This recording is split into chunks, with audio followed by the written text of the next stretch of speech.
বন্ধুরা, আজকে চলে যাচ্ছি হচ্ছে কলকাতায়। তো কলকাতায় দেখো, এই দেখো টোটো করে আমি যাচ্ছি এখন স্টেশনে। রেডি হয়ে আজকে একটু চলো, কোথায় যাচ্ছি না যাচ্ছি সব তোমাদের দেখাবো। একটা লং ভিডিও করছি। দেখো আমি স্টেশনে চলে এসেছি, এখন স্টেশনে বসে আছি ট্রেনের অপেক্ষায়। তার মধ্যে নেমে গেছি, সময় মুষলধারা অল্প অল্প বৃষ্টি পড়ছিল, এসে মুষলধারা বৃষ্টি। দেখো ট্রেনও এসে গেছে, ট্রেনের মধ্যে চলো আমরা উঠে যাই। ট্রেন বলতে বলতে ট্রেন ঢুকে গেল, ট্রেনের মধ্যে উঠে গিয়ে দেখো, এই দেখো চিড়ে ভাজার প্যাকেট, চিড়ে ভাজার প্যাকেট কিনে নিলাম।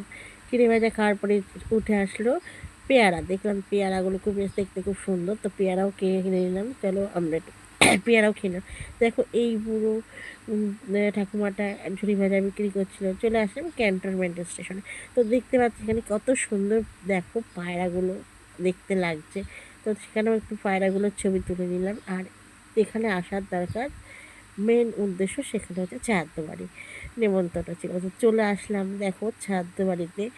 তো শ্রাদ্ধ বাড়িতে দেখো কত রকম মিষ্টি খাবার দিয়ে দিয়েছে, সেগুলো তোমাদের সামনে তুলে ধরলাম, দেখিয়ে দিলাম। তারপরে চলে যাব আমার বৌদির বাপের বাড়ি। তো সেখানে গিয়ে দেখো বিকালবেলার টিফিন দিয়েছে, এটা হচ্ছে ফিশ ফ্রাই। তো ফিশ ফ্রাইয়ের সঙ্গে চাটনি, এর সঙ্গে আরও স্যালাড দিয়েছে। ফিশ ফ্রাই তো আমার ফেভারিট, সেটাও তোমাদের দেখিয়ে দিলাম।